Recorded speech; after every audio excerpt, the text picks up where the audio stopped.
news for you because at the end of the webinar, we will take a screenshot together so you can send your webinar evidence to the QR code that we provide, and then you can get your SAT points and e-certificates. At this time, I would like to invite our Head of Business Law Study Program, Dr. Ahmad Sofian, SHMA, to give a warm welcoming speech. Yeah, thank you, Elsa. And today you are as a master ceremony. Thank you. Welcome, Professor Yuzura Shimada, for international seminar organized by Binus University. Thank you, Mr. Steen, the organizer, and also Ibu Vidya. Thank you as a moderator for this seminar. I think today, the COVID-19 crisis is a brutal reminder of the importance of ensuring lasting progress with the respect of the social right enjoyments. So we cannot enjoy now the social right because the crisis of the COVID-19.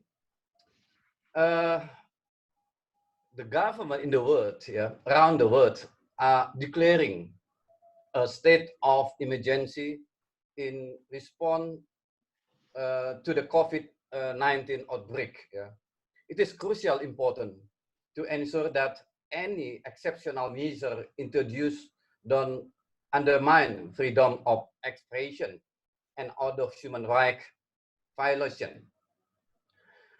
I think it's not just civil liberties, but plenty of other rights have been violated by the COVID-19 outbreak, including property rights, recreational rights, mobility right to leave the country, and also right to mudik, because the Indonesia government make new regulation. All people cannot mudik. Mudik is Indonesia celebrity after Ramadan. I think Professor Shimada understand what's the meaning of the mudik because you quite excellent to speak in Bahasa. So this is international, but Shimada can speak Bahasa Indonesia. I think this is appreciation for Indonesia people. You speak Bahasa excellent. And I think also all these violence of the right would be perfectly legal or not legal.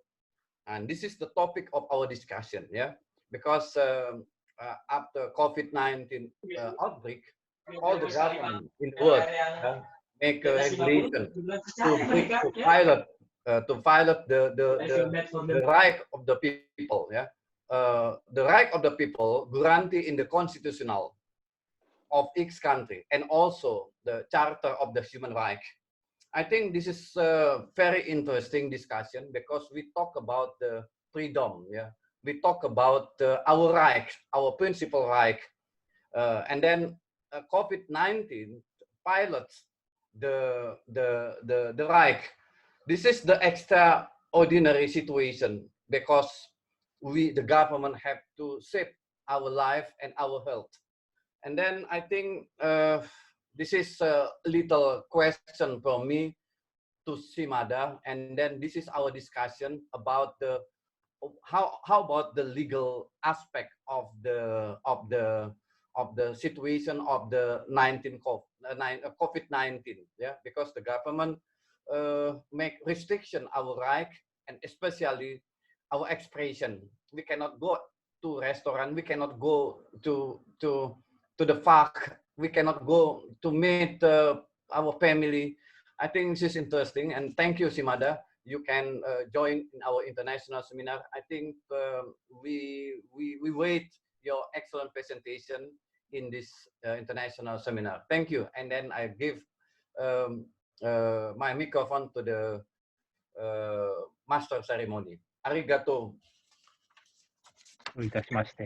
Yeah. Thank you, Mr. Sofian. Now it's my pleasure to introduce our guest speaker, Professor Shimada Yuzuru. He is a professor from Department of International Relations Cooperation Studies in Nagoya University. And then the webinar would be led by Mrs. Vidya Prahasacita, SHMH. Ms. Vidya is a senior lecturer in Business Law Study Program, Binus University, who will be the moderator of the webinar.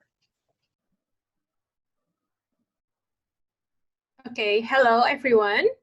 Welcome to our session in webinar. Today we have our guest lecturer, Professor Yuzuru Shimada from Nagoya University. Hello, sir. Konnichiwa. Okay. I will introduce you first to the student. Mr. Shimada is a lecturer from Nagoya University, specialties in law and development and Asia studies, Asia legal studies, yes? Is it correct? Yeah, okay. Today, he will be presenting a paper which the title is Constitutional Right and Freedom in Japan and Indonesia before and after the COVID-19 restrictions. I will tell a little bit about this paper. So this paper will be focused on relationship between individual right and public right in three different situations in Japan and in Indonesia. So the situation is in the social distancing during COVID-19 pandemic, and then anti-LGBT and unfreedom in Japan, especially in Japan in 2019. Okay. Well, Mr. Shimada will presenting this paper around 30 minutes, and after that, we have open for answer and question session. So we'll have 3 students who raise hand in the chat room. First student who raise hand, first student who ran in a chatting room will give the opportunity to ask Mr. Shimada, Professor Shimada, about the question today. And after that, if we still have time, maybe we'll have another session for 3 participants, 3 other questions from participants. Okay, and now time and place to Mr. Shimada, please. Terima kasih banyak Profesor Ahmad atas sambutan pembukaan, dan terima kasih banyak Ibu Vidya untuk moderator, dan terima kasih banyak Mbak Arisa untuk MC. Sebagai apresiasi kepada orang Indonesia, pertama saya pakai bahasa Indonesia. Terus setelah itu karena konferensi ini disediakan sebagai international conference, saya mengajukan paper dengan bahasa Inggris. Dan saya akan baca paper, saya persiapkan. Semoga kalian bisa lihat paper saya di cohort, di share. Bisa? Oke. Bisa dilihat oleh teman-teman, jika bisa, mungkin kasih responnya bisa begini, di tanda emoticon. Oke. Gitu ya, di chat room. Okay, I'd like to start. So my name is Shimada Yuzuru from Nagoya University, and of course, I'm focusing to the Indonesian constitutional system and Indonesian legal history. So, and some of you may know about Nagoya. Nagoya is an industrial city. So, and there is many heavy industry, including the Toyota, Mitsubishi Motors, and Denso, and Aishin, and Nine. So maybe it's not as famous as Tokyo and Osaka, but Nagoya is quite a big city. And there are some quite a lot Indonesian students studying in Nagoya University. So, and I studied the Bahasa Indonesia in Gajah Mada University from 97 to 98. At that time, the situation in Indonesia is also very, complicated. The period of the reformasi, that transition from the Suharto regime to the reformasi regime. So there are no class at all, actually. So I always, every day, go to the demonstration at the alun-alun of Yogyakarta. So I still remember. Okay, my voice is clear? Yes, clear. Okay, so I'd like to continue my presentation. So today, I'd like to discuss about the constitutional rights and freedom in Japan and Indonesia before and after the COVID-19 restrictions. So I will read my paper so that if there is any connection trouble, you can follow my discussion by reading the paper. So, since the outbreak of the COVID-19 or coronavirus, every country, including Indonesia, has taken various measures to restrict the mobility of people to avoid the transmission of disease in the society. Of course, the purpose of restriction measure is to maintain the health of and the life of the people as the freedom of movement and people. But as the freedom of movement is counted as one of the constitutional rights in many countries, those restriction measures should raise a concern regarding the protection of the fundamental human rights. At this opportunity, I try describing the implication of the restriction measures in the pandemic within a somewhat broader context, not only about the COVID-19, but also I'd like to combine some constitutional issues, both in Indonesia and Japan. So maybe this is somehow answer to the Professor Ahmad legal aspect of the COVID-19. There are many arguments about the legal aspect of the PSBB or perbatasan skala sosial berskala besar from the various aspects of the law. But I'd like, because my major is about the Indonesian constitution and human rights, so I'd like to focus to the human rights issue. So I will discuss three things below. Those three things are, of course, independent each other. One is first one is a restrict measures against corona pandemic or pembatasan sosial berskala besar (PSBB). And second one is anti-LGBT discourses in Indonesia. And the third one is case of Japan, that the freedom of expression exhibition in 2019 in Japan. This is a very unique, strange name of the exhibition, freedom of expression. I will explain that what is freedom of expression exhibition. So the first 2 points should not be explained further for participants today. You may know very well about the anti-LGBT and the PSBB. So I will explain just briefly the fact and the controversy arising from the third one, the freedom of expression exhibition in 2019. The freedom of expression exhibition is an exhibition held as a part of the Aichi Triennale Art Festival at Aichi province of Japan. So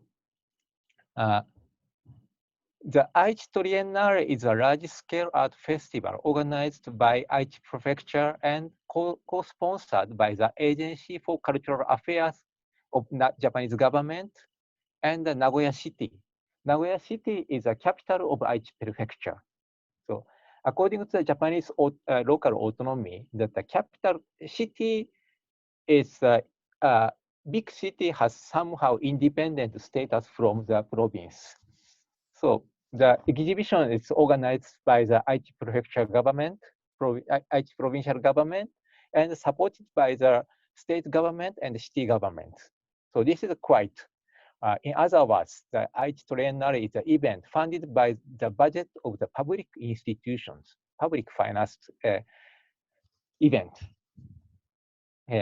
For further information about Aichi Triennale, you can check the website, still survive.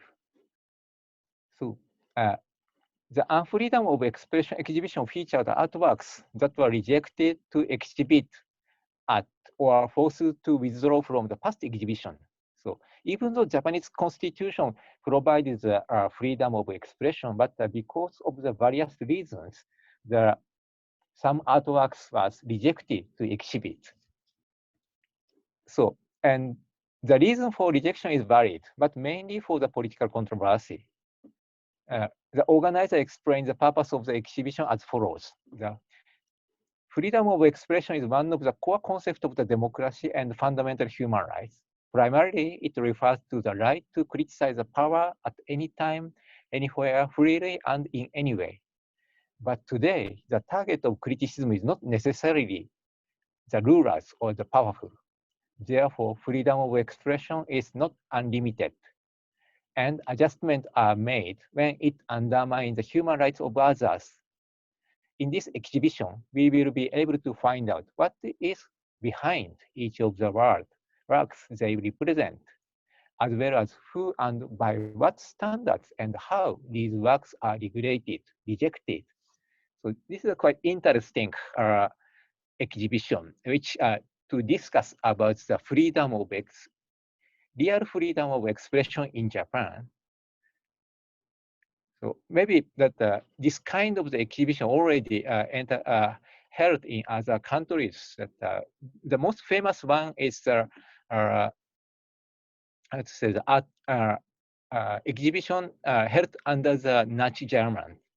So, but if you are interested about that, you can check the degraded artworks under the German Nazi German. So, and this is a picture of the exhibition freedom. So, and one of the artworks exhibited is a statue of the girl of a piece. This is the one, which symbolizes the Korean women forced to prostitute themselves by the Japanese military during the Second World War, so-called the Jugun Ianfu, or sex slavery. So, war sex slavery. The statue became a symbol of the anti-Japan movement in Korea recently. And contrastingly, some conservative group and politicians in Japan, including the mayor of Nagoya city, deny the fact of the organized forced prostitution during the war. So they say that there are no forced prostitution in Korea. So this is a conspiracy to degrade the Japanese good name. So they insist the statute contaminates the good name of Japan and its people. Quite naturally, the exhibition irritated some people and raised the heated controversy over the freedom of expression. The point of disagreements are, for instance, whether works in the exhibitions are artistic expression protected by the freedom of expression, whether the freedom of expression guarantees the freedom to contaminate the honor of Japan, whether the government can spend a tax revenue for the exhibition if it's politically biased. Again, against the criticism of the exhibition, the governor of IT Prefecture responded as follows. The government and public officials should be the ones protecting freedom of expression. Even if the expression is not to their taste, they should accept an expression as expression. So this is a very clearly represent the idea of constitution. So constitution should be politically neutral, ideologically neutral. The protection treats all people equally, irrespective of their ideology or idea or race or who they are. So, and of course, the government supports the artwork, but government shouldn't intervene to the contents of the artwork. So this is an argument by the Mr. Omura, the governor of the Aichi prefecture. But even though he tried to protect the importance of the constitutional freedom and the importance of the exhibition, but the governor decided to close the exhibition for the sake of safety after the organizing committee received the threat of a terrorist attack. Furthermore, in response to the criticism against the exhibition, the Japanese government, the Agency of the Cultural Affairs, decided not to grant the subsidy for the Aichi Triennale because the organizer failed to implement the exhibition as planned and gave insufficient information regarding the contents of the exhibition. And Nagoya City also rejected to expense the budget for the exhibition with similar reason, but more clearly emphasized the bias of the exhibition. So the Aichi prefecture say that the constitution should be neutral, but the Japanese government and the Nagoya City government say that the tax cannot be used for the biased political event. So they say it's not the artwork, this is a political propaganda. So it's interesting. In sum, the unfreedom of expression exhibition poses a problematic question of the relationship between the individual freedom of expression and the claimed interest of society or national interest. Now, I will move to the theoretical implication of the three topics above: PSBB, anti-LGBT, and unfreedom of expression. So PSBB, perbatasan sosial berskala besar. Today, people more and more expect and demand the government responsibility to realize their welfare. For example, people say government have to prepare the good education.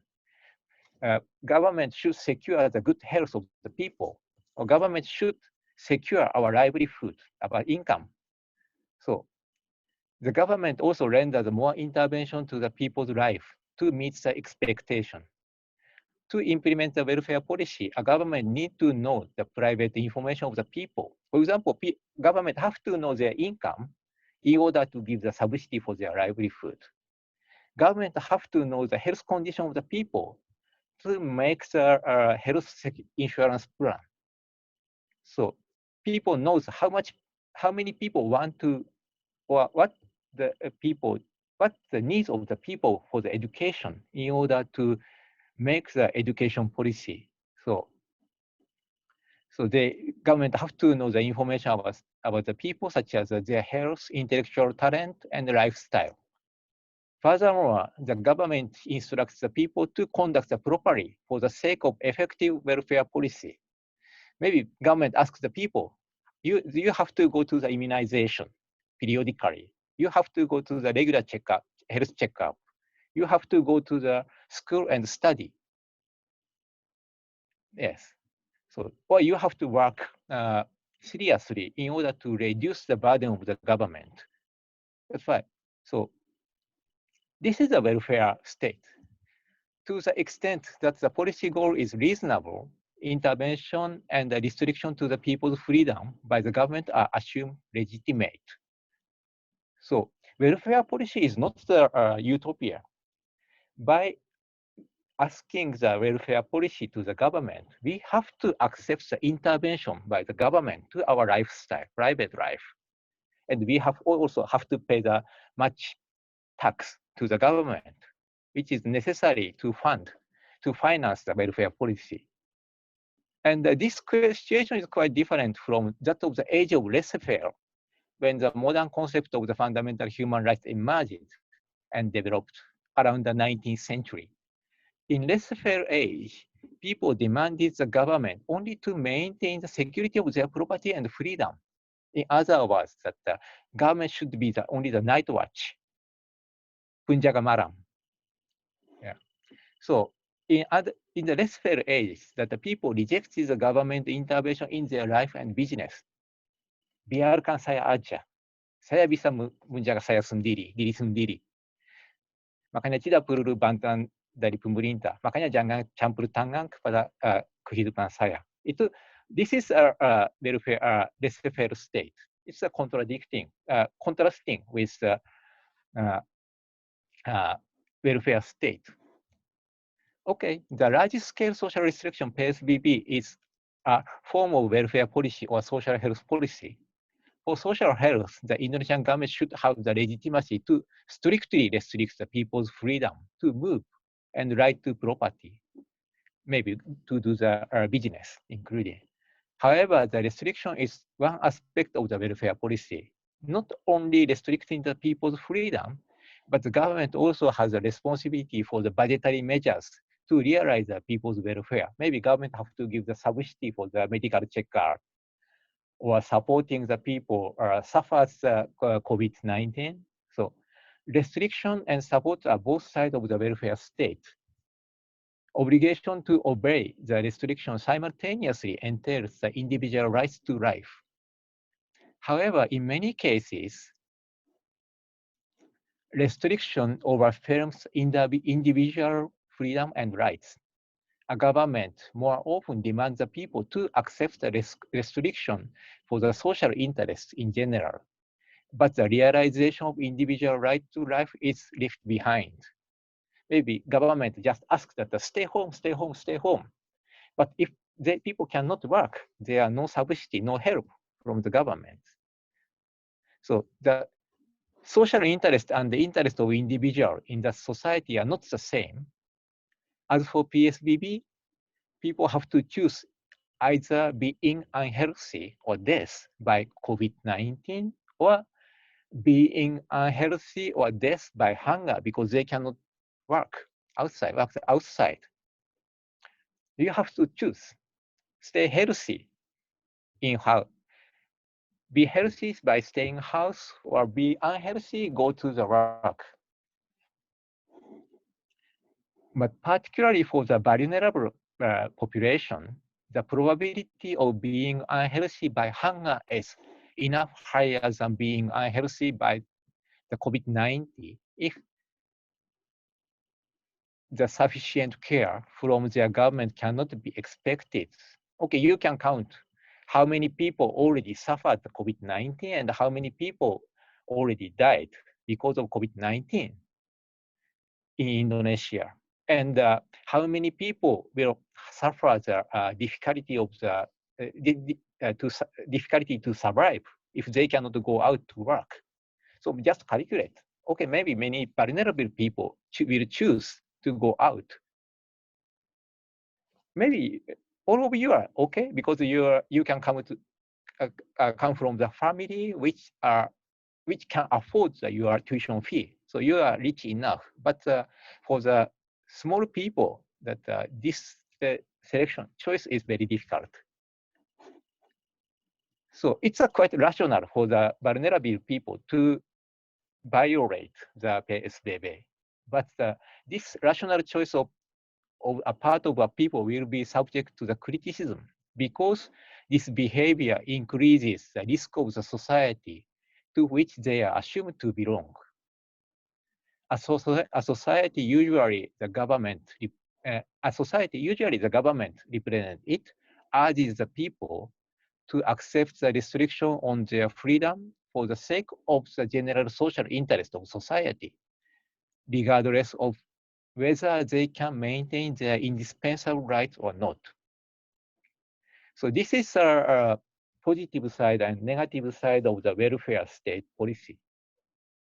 Okay, now I'd like to move to another issue, anti-LGBT. You feel that there are no relationship between the PSBB and anti-LGBT, but I'd like to combine it. One of the most shocking things for me in Indonesia is that the public figures, including even ministers and the university professors or the university presidents, publicly express their hate against the sexual minorities or LGBT. This is a picture in the book thingy. So at the one small city, I mean the book thingy, that I found that this big banner of the government figures, governor and vice governor. So, berantas LGBT di Minangkabau. Wow. Tidak mungkin di Jepang hate speech kayak gini diperbolehkan, apalagi hate speech oleh public figure, tokoh-tokoh masyarakat. Tapi di Indonesia jelas public figure tidak ragu-ragu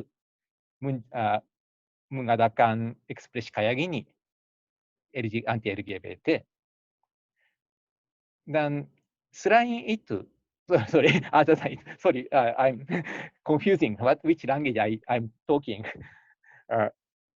Okay, one of my friends that he's a university lecturer, he selects the more moderate words, but the sayings are very similar thing.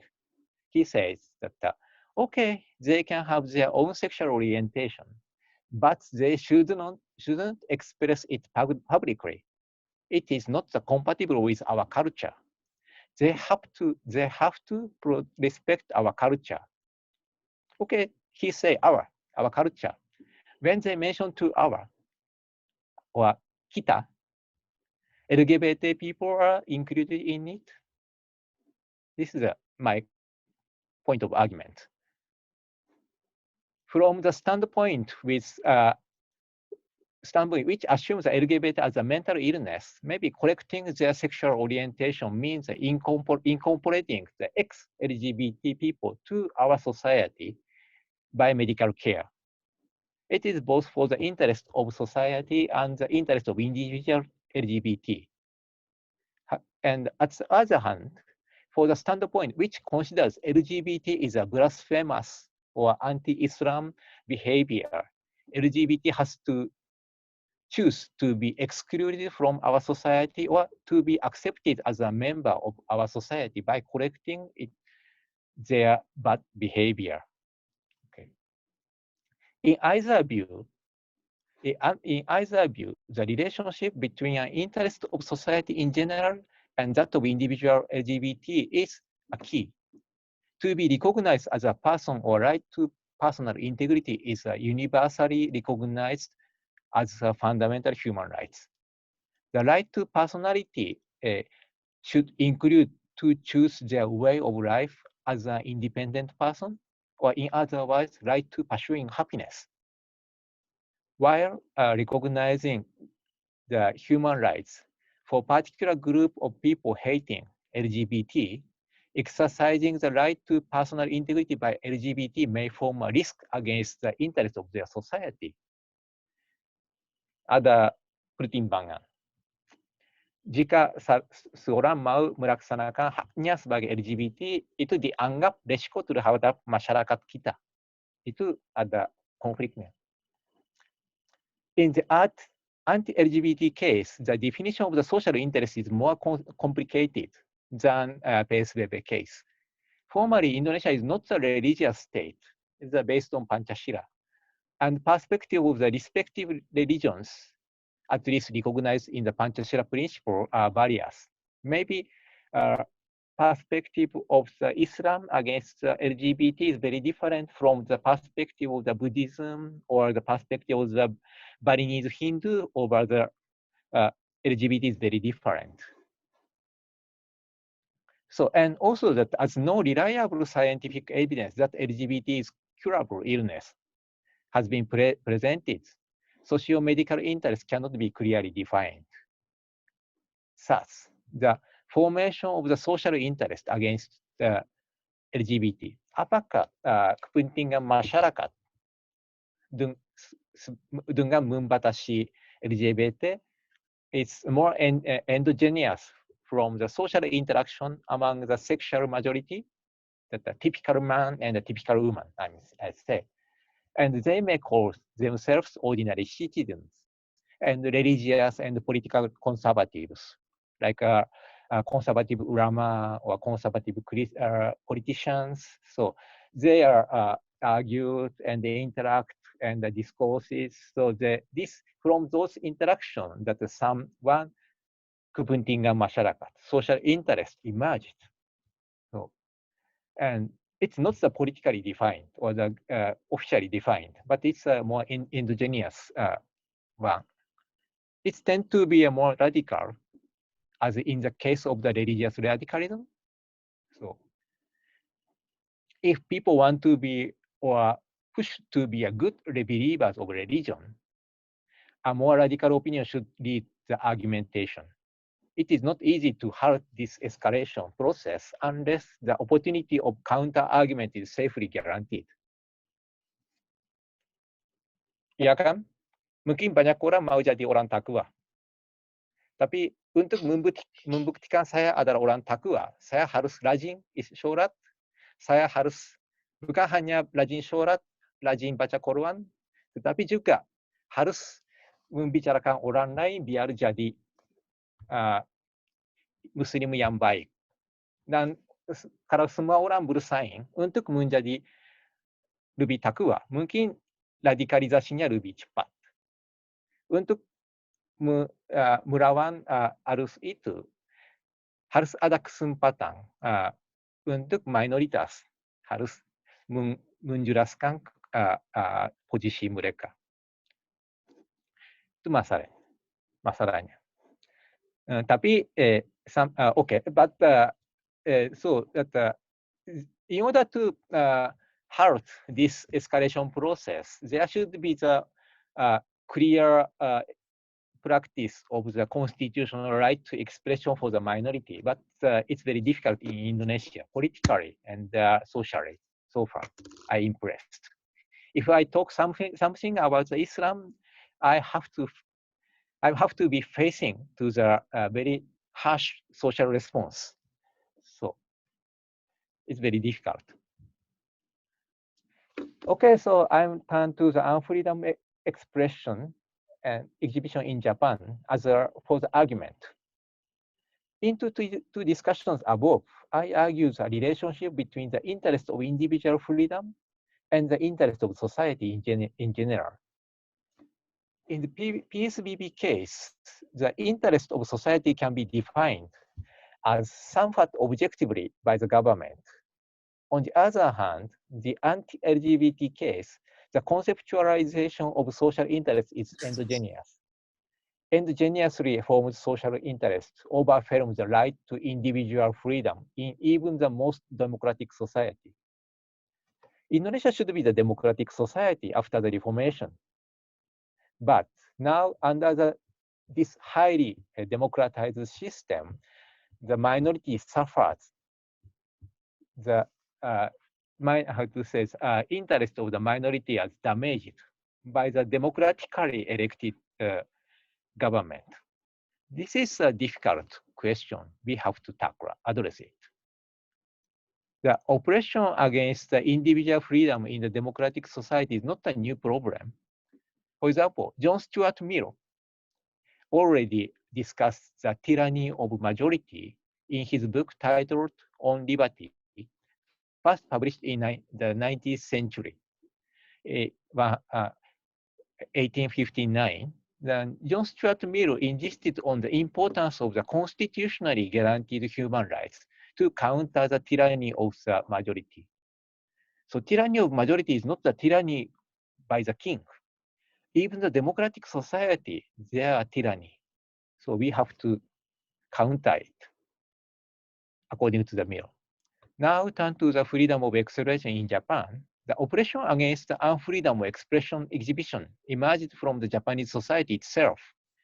Primarily, the combination of social atmosphere and the people who assume themselves as concerning national interest. Therefore, the criticism takes the form that the exhibition damages the interest of our society rather than their works are not my taste. So, waktu mereka menghina pameran freedom of expression, mereka menggunakan kata-kata itu pameran itu merugikan kepentingan nasional kita. Seharusnya itu mereka pikirannya gitu. Oh, saya tidak suka pameran itu. Itu aja. Tapi mereka mengadakan kesukaan dia sendiri, menggantikan kesukaan dia sendiri dengan kata kepentingan masyarakat, kepentingan nasional. Okay. So, as discussed in the section of PSBB, the government today is expected to behave more as a guardian of society's interest rather than as a guardian of the right of the individual. So this is a consequence from the welfare state policy. In the context of the welfare state's idea, the role of the government legitimizes the restriction of private rights and the physical expenses for the welfare program.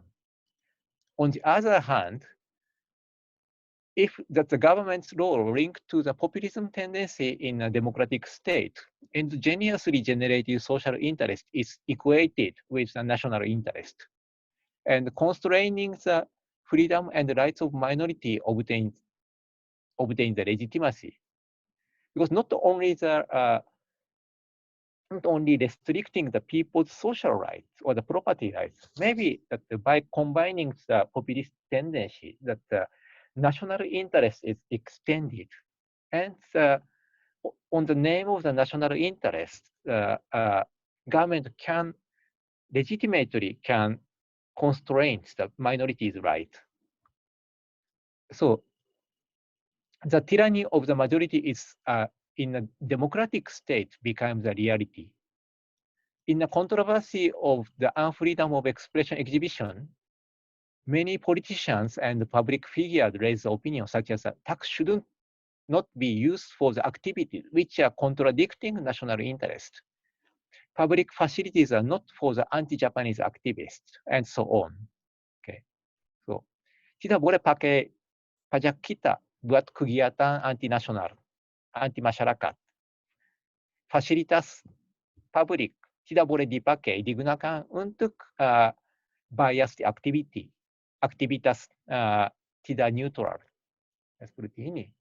Itu sudah sangat kontradiktif dengan pemandangan dari Gubernur Provinsi Aichi.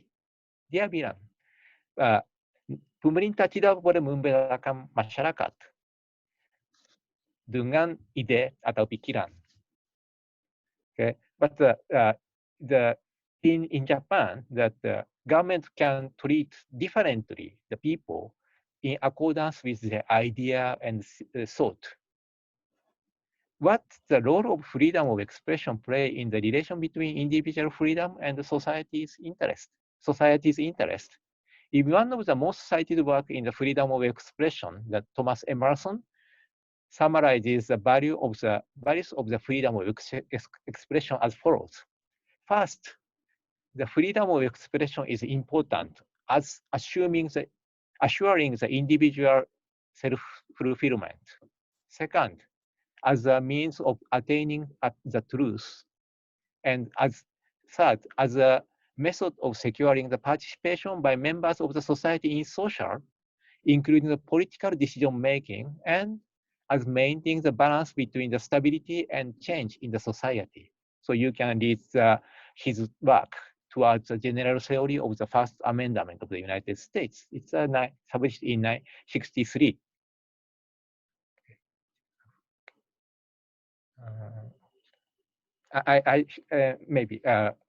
I need some. The self-fulfillment is derived from the right to personal integrity. If person cannot express something by own will, the person does not have the independent personality anymore. If you cannot say that what you want, you are not the independent person. So, if LGBT or artists cannot express their opinion or artworks, their personal integrity is infringed. Of course, the freedom of expression is not absolute rights. However, restriction should be allowed only if other social interest is significantly bigger than that of the freedom and cannot be secured by other methods. Personal preferences on the sexuality or subjective perspective of the national interests are not hard to meet such a requirement. So, and the point 2 to point 3, that attaining truth, participation to the decision making, and maintenance of balanced social change are more concerning to the social interest. Society should be able to enjoy the truth attained through the undisturbed exchange of opinion and expression. In making political decision making, such as voting, everyone needs the information about their possible choices. For example, in the presidential election, voters should consider the various information regarding the candidate, calonnya. Yeah. For example, apakah kandidat adalah orang baik, apakah kandidat punya kemampuan bisnis, atau apakah orang itu bersih, atau apakah orang itu baik buat keluarga, atau apakah orang itu takwa, and so on. So maybe that if you choose the candidate, you are considering the many things. And each information has same value for each voter. So without information, voter cannot make a proper decision making and will not always have the moral obligation to obey the successful candidate, orders from the successful candidate. In other words, undue restriction to the freedom of expression diminishes the legitimacy of democratic government. The legitimacy of democratic government needs freedom of expression and free flow of the information. If the people feel not to be able to change the society by peaceful argument, maybe they may choose to use the violent way. As a result, the restriction on the freedom can make the balanced social change difficult. So argument above indicates the restriction to the individual freedom of expression can damage the interest of society in general. Therefore, it is indispensable to prescribe and guarantee it in a constitution. Therefore, the constitutional democracy is a normative requirement in the democratic government. Okay, I'd like to close my argument by linking the PSDB and LGBT and freedom of expression. Three cases above presents the contradiction between the individual, saya, and our society, kita. In PSBB, to protect our society, the individual freedom should be constrained. Mungkin demi keamanan kita, kamu jangan keluar. Gitu. In the freedom of expression exhibition, degrading our country is the abuse of freedom of individuals. So, kamu jangan mencemar nama baik kita. Yes. Kata-katanya seperti ini. Then, as for anti-LGBT, sexual minorities should know their place in our society. LGBT tahu diri lah, like that. So, those arguments demand the individuals to observe their society and treat the minority as a member of society, orang kita. However, in fact, the majority excludes the minority, as minorities' right to personal integrity is deprived, like LGBT or the artist, seniman. So the majority does not treat them as equal members of the society. Maksudnya, so kamu bukan kami, kamu bukan kami. Maybe there are participants from the humanity department, so you may explain that the differences of kami and kita. And I don't know that whether this difference, kita and kami, can be found in other language. It's very unique in Indonesia. So in the constitutional democracy, the constitution should treat all persons as a member of the society, kita, regardless the majority of or the minority. However, so often the tyranny of the majority on the name of democracy overwhelms the constitutionally guaranteed individual freedom. So PSBB case indicates how difficult to maintain the constitutionalism in the state of emergency. The balance between the welfare state and the individual freedom is not easy because implementing welfare policy is far more complicated than merely maintaining the safety. Thus, the constitution cannot eliminate the state power regarding the welfare. It is true, not only in Indonesia, but also in Japan and other developed countries. So it can be said that the constitution gives a carte blanche, surat kosong, to the government. In this situation, it is hard for the rulers to resist the temptation to expand its power without being bound by the constitution. So PSBB and other counter COVID-19 measures give the government an experience taking any measures to secure the society regardless the constitutional limit. And powerful government can easily connect to the populism as it already occurred before the COVID-19. So the freedom of expression are facing a big challenge now. Okay, thank you very much. This is my presentation. So sorry, I talked a bit longer. It's okay. Thank you. Thank you, Professor Shimada. I will conclude that what you have presented, but topics that all one line is the debate between individual right, social or public right, and national interest right. Which one who put first in these three situations? And one my interesting part is we say that now we live in a society, in democratic society. We always say it's like that, but isn't we live in democratic society when our freedom is not as freedom as we thought during this PSBB? Or we cannot say that we cannot show our identity if I LGBT. So, and in Japan, the situation, yes, it's very sensitive about the Second World War, but it's a fact that some country had their own story related to the war. Can they express to other country? That's a real situations. So it's very interesting. So there is one question from Diandra Salsabila. Yes, Diandra Salsabila. Can you you can ask your question. I will unmute you. Can you, and we'll show you, can you please show your video so Mr. Shimada can see your face while you asking your question? Okay. Can you see me? Yes. Okay.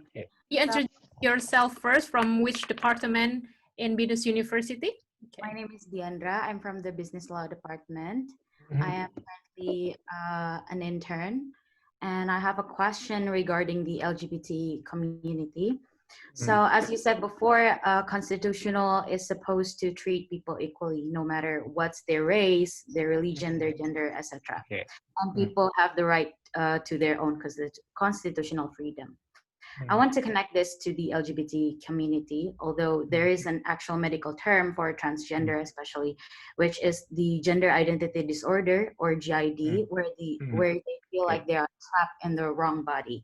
Their brain think that they are a certain gender, but their body doesn't really cope with it. So this could cause by hormones, where their X hormones are much higher than their Y's, and or the other way around.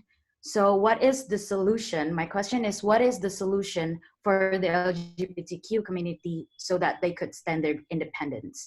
Since the government restricted by saying, as you said, that is not part of our culture, and even raise an awareness for to be anti-LGBT. So what is the solution for their rights? Thank you. Okay. Thank you, Diandra. Professor Shimada, you can ask first while we wait question. Okay, answer one by one. Yeah. Yes. So thank you very much, Deandra, about but solution is very difficult, because I just raised a problem. Because solution, we have to persuade the society. We have to be tolerant to the minorities. Maybe that the tolerance is a key for the peaceful society, and the tolerance needs imagination. You have to have the good imagination. If you become the minority. Now, I'm majority maybe. I don't have to say that my sexual orientation, but maybe if, for instance, I guess I'm majority, so it's difficult for me to imagine that if I become the minority. But in some case, it's very easily I will be a minority. For example, if you go to the abroad, definitely I'm minority. When I studied at the Netherlands some years ago, so I'm minority, and I feel that how there is a discriminative behavior. Okay, that the people in the Netherlands, Dutch people is very good, but if some people how to clearly show their discrimination. So by this way, that I can have the imagination of the exchangeability of my position from the majority to the minority. So So maybe without this imagination, it's difficult to persuade the people not to be tolerant. So, and maybe one of the solution to, how to say that, to foster the imagination is education, and education, not only the school education, but also the social education that government promote to the, how to say, program, which give the information more and more about the minorities. Yes. Of course, I know that politically it's a very sensitive thing in Indonesia. Maybe the Indonesian leaders cannot say the pro-LGBT in order to win the next election.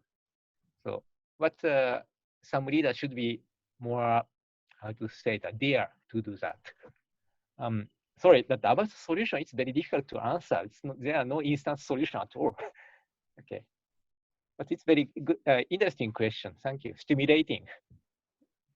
Thank you. Diandra, is it clear or want to ask more? Yeah. Okay. It's all right. Thank you. Okay. We're waiting for another student or maybe a lecturer who want raise your hand to ask Professor Shimada. We're waiting for, but can I ask you a question related to this COVID-19 situations. Can you hear?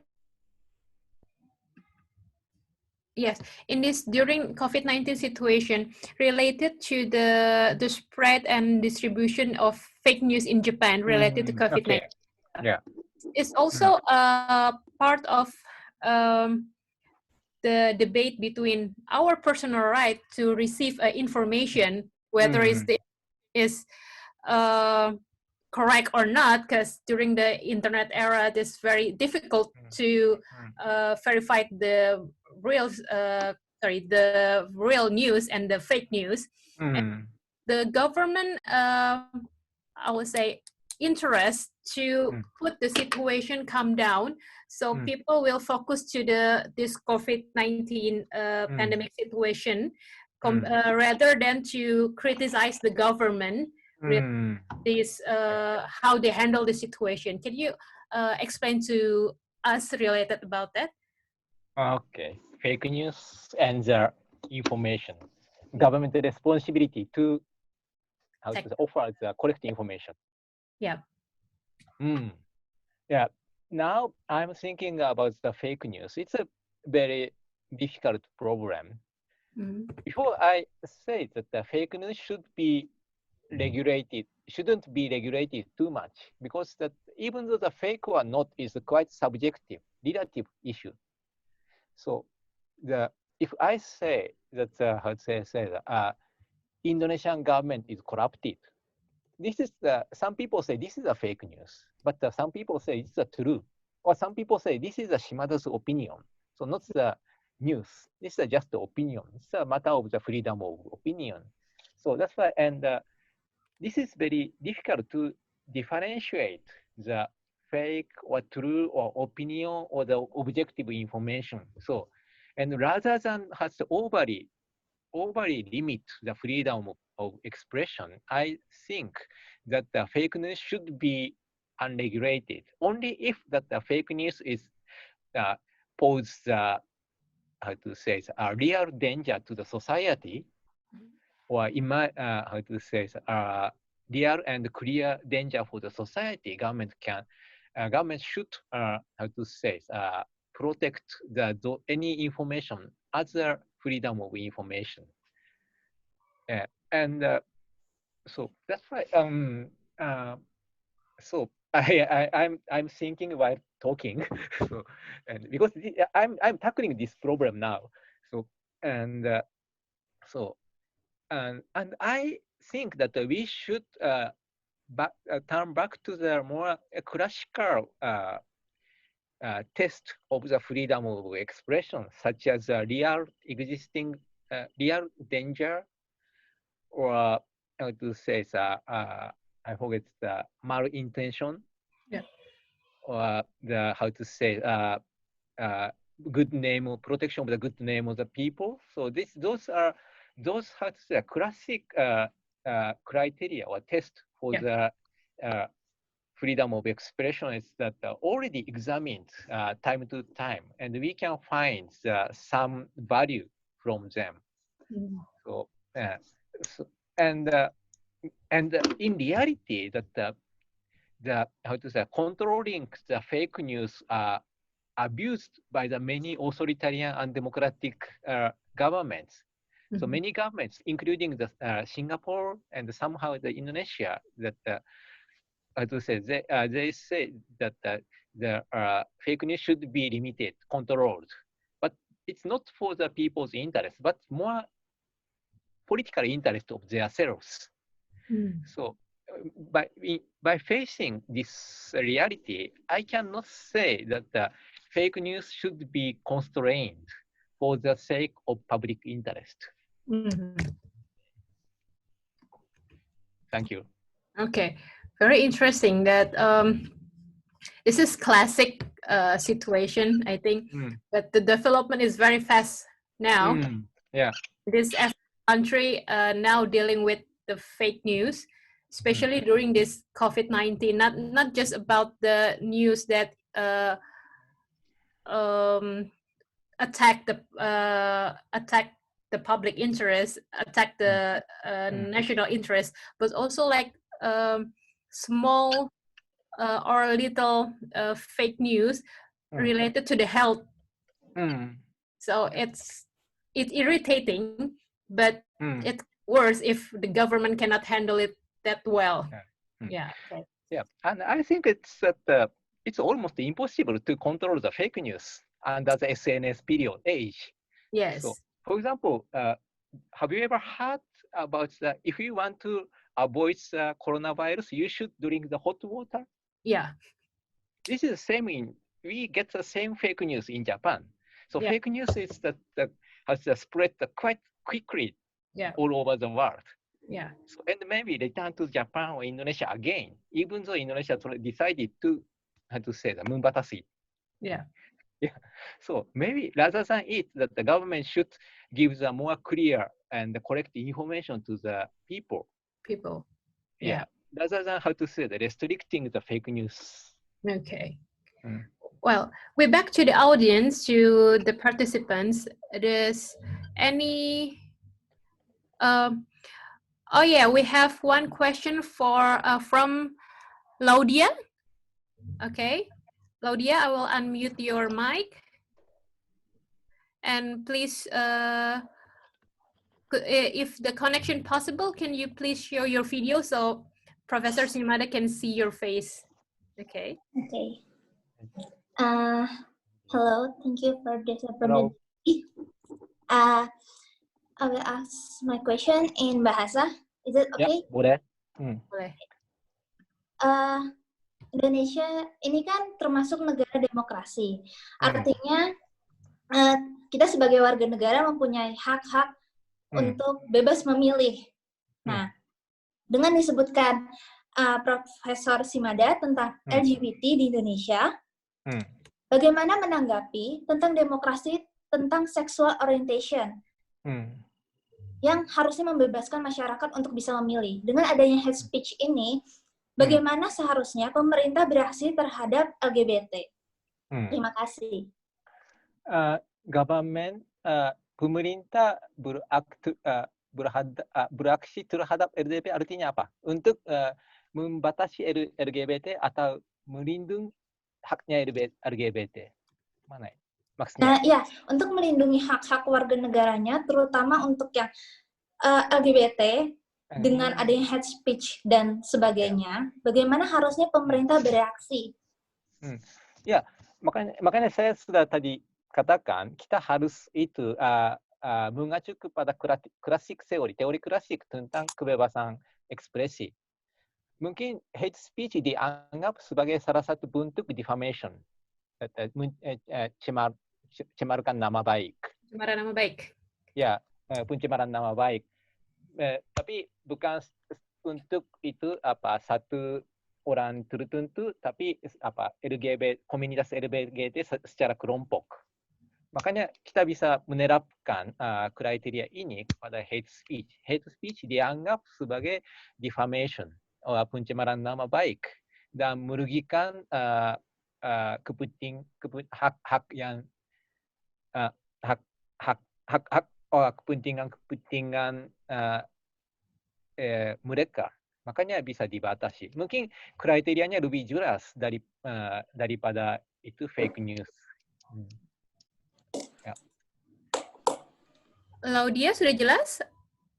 Atau ada yang ditanyakan? Dan terus itu, saya kasih contoh di Kawasaki City. Kawasaki City adalah kota Kawasaki di salah satu kota di Jepang. Di situ banyak orang Korea, keturunan orang Korea, dan di situ ada banyak hate speech terhadap orang Korea. Dan kota Kawasaki sekarang bikin satu peraturan daerah untuk membatasi hate speech. Dan memang mereka sudah sadar tentang masalah itu. Perbatasan hate speech dan itu kebebasan ekspresi. Dan mereka bikin satu panitia neutral untuk menguji apakah speech ini adalah hate speech atau tidak. Dan tindakannya bertahap. Pertama teguran atau warning. Setelah itu mengumumkan nama orang. Dan setelah itu adenda. Seperti ini bertahap. Biar restriksinya tidak berlalu. Ya. Oke, terima kasih. Mikrofonnya mati. Ada satu pertanyaan lagi dari Gilbert. Silakan, Gilbert. Terima kasih. Sama-sama. My name is Gilbert from Venus University Business Law. Yeah. And in your presentation, you said that the LGBT can use a medical method. What if they won't follow the medical method? Maybe, as you said, that we can give them a tolerance. But is it LGBT related to freedom of expression? That what if they won't use the medical method? What if they won't change their life? We cannot force them. We cannot push them to change their life. They have the freedom of expression. Thank you. Oh, okay. Sorry, maybe my explanation is not clear enough. I didn't say that LGBT is a mental illness. But some people say that LGBT is mental illness. From those past, if we, consider about this argument, maybe that anti-LGBT is some kind of helping the LGBT people to be a normal person. But this is only I refer to the one other people. It's not my opinion. And my opinion is more clear that there are no reliable scientific evidence which supports that LGBT's mental illness. Maybe for me, that because I'm not an expert of the sexuality and LGBT, but I think that LGBT, it represents the variety of the humankind, not only humankind, of the any life. So that the world is not so simple, can be divided to the man and woman. Maybe there are various, various characteristic identity. So of course that the majority is the majority, that the typical man and the typical woman is the majority, but there between them, there must be the many, in between resistance. So this is, and this is very, this is it indicates the variety of this world. Okay, so sorry that maybe my writing misleads your impression, Yeah, but okay. it's good. So Okay, thank you, Gilbert. And one last question from Maharatu Pinkan. Okay, I will unmute. Yes, Maharatu. Hello. Oh yeah, Pinkan-san. Yeah. Yeah. Yeah. Oh, I think Pinkan, can you hear us? But she have one question. If you, Tersimada, can see in Chatting? chatting. Okay, I am where I can see the chatting. Okay. I Please read it. read for you. Thank you very much, Simada Sansei. As you know, freedom is a free. Okay. Okay. Yeah, please read. As you know, freedom is a free state where there is no obstacle in doing anything. And I think this is a modern time where are so many ways to express ourselves, especially when various social media which one restrict your freedom. But freedom is relative, depending on the individuals. Me, myself, I don't really understand about the meaning of the real freedom. And what I'm curious about is what is your opinion about freedom? What does freedom means to you? Oh, it's a very difficult question. Yeah. Talking about the real freedom. But of course, I cannot talk about what is a real freedom, but the essence of the freedom, I believe, is how to say it, self-decision. So all people as an independent person have the right to decide ourselves. So, and what I want to talk, what I want to, where I want to go, which work I want to do, how I can manage my property, or whether I smoke or not, rokok atau tidak, or how to say that, to be a musician or to be a banker, it depends on my decision. So this is the right to self-determination. This is the core of the human rights. And in 18th century, that at the time of the French Revolution, that this how to say personal liberty is the core of the Declaration of Human Rights. And several years after that, the Declaration of the Independence of the United States also says that the right to pursuing the happiness is a God-given right. It's the absolute right. So maybe since the emergence, birth of the modern human rights concept, that the self-determination is a core of the freedom. So if this freedom are deprived, maybe people cannot be said free. Of course, but the freedom can be must be adjusted with the freedom of others. So you don't have any right to violate or to damage others' freedom. But this is not to say that any freedom can be, how to say, restricted on the name of others' rights. It's just adjusted. And sometimes we have to compare with the two competing interests. So, and we have to see which one is more important. Yeah. In the famous case in Japan is about the Jehovah's Witness. Do you know the religion, Jehovah's Witness? Have you ever heard? This is one of the Christian faction, Jehovah's Witness. So this religion prohibits to do the struggle, or how to say it, martial arts, tinju, any kind of the tinju. Yeah. So, but in Japan, the students have to learn the judo or kendo. Judo, you know, judo is the martial arts in Japan. So, and the student of the Jehovah's Witness, he rejected to join this class. So, and as he cannot join to the class, he was kicked. He was drop out, and he brings the case to the court. So this is a violation of my human rights. Maybe for many people, that it's strange. Why you hate the judo? It's a good sport. But whether consider the judo is a good sport or not, it depends on every people, not decided by anyone else. The person should decide by themselves. So this is a personal integrity recognized as the independent person.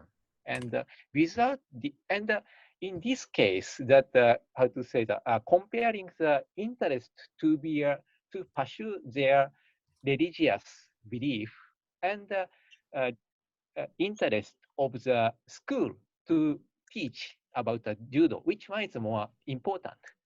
So maybe clearly that the importance is the religious freedom. So maybe the comparison is not the equal comparison, always the weighted comparison. Which one is more important? Okay. Is it my answer? Yes. One last question we have from Justina. Justina. Hello. Yeah. Hello. Yeah. You please. Yeah. Yeah, Okay. I can hear. Okay. Thank you, Shimada Sensei. So I would Yeah. like to ask a question about the unfreedom of expressions in Japan. Recently, I just read the news, an article from New York Times, and it is said that in the news, Mr. Omura, as the Aichi governor, said that freedom of expression has a certain limit for the freedom of expression exhibition in Nagoya. Can you explain what is the certain limit in Japan about the freedom of expression? Thank you. Okay, it's a good question to for the student. So, and limitation of the freedom of expression in Japan that mainly depends on the legal theory from the United States. So, because the Japanese constitution is model, takes a model from the U.S. Constitution, that the many arguments about our constitution come from the United States. So, and the limitation is that, as I said, that the defamation and real and existing danger, and how to say, less restrictive, how to say that, less restrictive measures or like that. So, and for example, that okay, the governor, not the governor, it's the organizer say that freedom of expression is not unlimited. Of course, we don't have the freedom to defame other people. So, and also that maybe we don't have the freedom to express the feel of the discrimination, racial discrimination, because this is how the heavily damages the others' rights. And also that, for example, the pornography have the limitation of the restricting the pornography has a social purpose, maybe to protecting the children from the pornography, or how to say, protecting the dignity of the women, and also that avoiding the sexual, how to say, human trafficking, because that many child porno is made from made by using the victims of the child trafficking. So maybe that. So I don't have enough time to, and also that how to say, but in this exhibition, the many of the artwork is not such a thing. They just say their opinion about the historical fact or the how to say, Japanese society. But for some people, their expression is untaste, not the taste for them. And because they have the, how to say, the strong, big voice, so finally the museum or the gallery, how to say, decided to reject those works. Of course, that the museum, and especially the public museum, have the obligation to the people to give the, how to say, to show the artworks, every artworks for the people. But in order to avoid the trouble, those public museums have to give up their function. This is a problem. So, yeah, okay, this is my answer. Okay, thank you, Professor Shimada, for this wonderful time. I will conclude that this is a classic. What you presented is a classic, classic example about debate whether the personal interest, public interest, and national interest, how we is it public interest is more important than our interest, our individual interest, or is that national interest have to put in the first? Like one book that I read from, maybe you also familiar with John Filbert. Yeah, he also argue about that. So I think it's not just about in Indonesia, in Japan, but it's all over the world, even in America. So there is, I will conclude that there is no specific answer for this question. Yes, whether who put the first the priority, but it always the concurses will be always debate, and every century, every time, this debate will come up with new conclusion, which better than before, I think. Yeah. Okay. Thank you, Professor Shimada, and I will. You're welcome. Host Alisa. Thank you.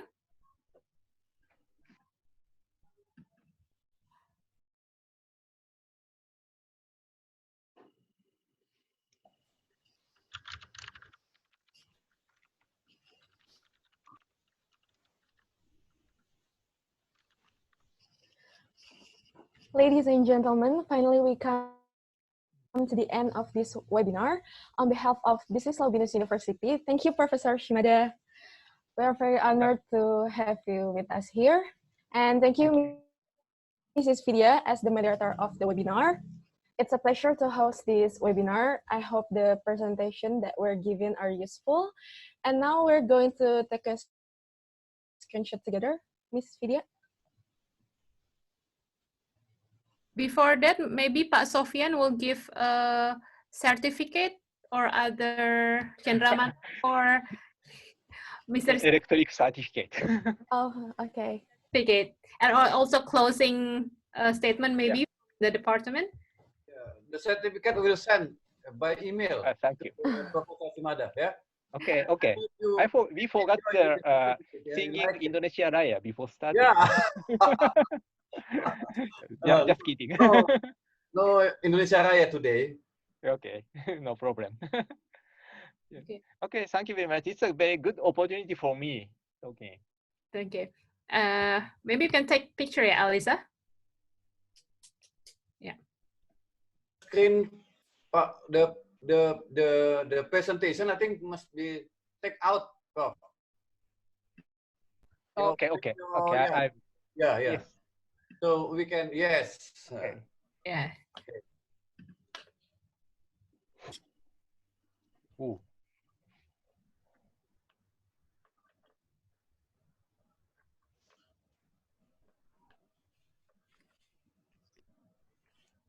Okay, take picture. 1, 2, 3. Okay. Oh, nice. Alisa? Maybe we I don't know, the host can show all participants in the screen. Oh, okay. Yeah. Now your picture. All participants. All participants. All participants, can you show your face so we can screenshot? I think host can do that. For host.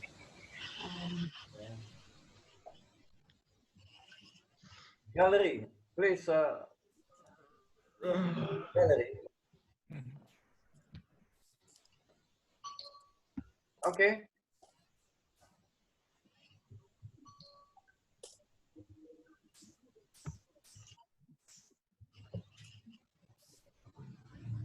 And then who? Photo. No one.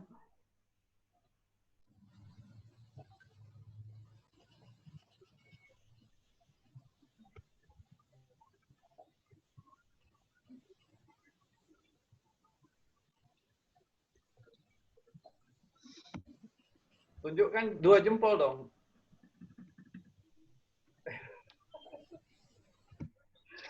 Ayo, siapa yang moto? Yang moto siapa? Kayaknya udah sebagian, Pak. Oh, udah ya? Oke. Thank you. Thank you. Apakah udah bisa keluar live meeting? Yeah, thank you for participant and thank you for.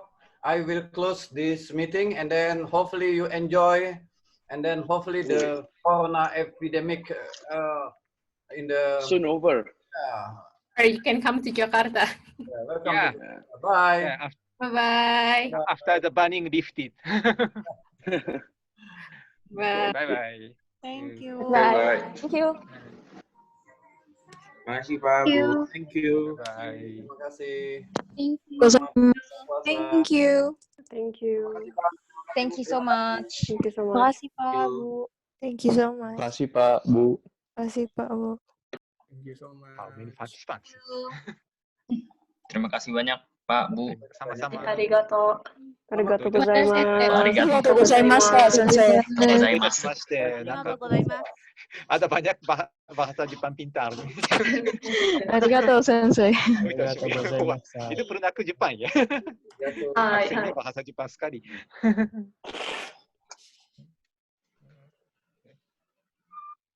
Bye. Arigatou gozaimasu. どういたしまして。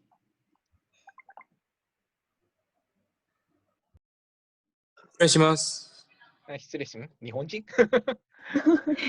ヨルダンさん。Yeah.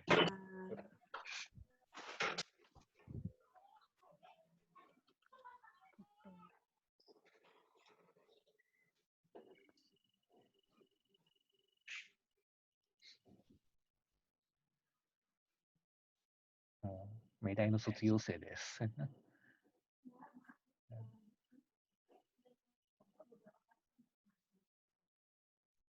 ジョルダンさん、ルルさん、ウタリさん、ルルさん、名古屋ユニバーシティや。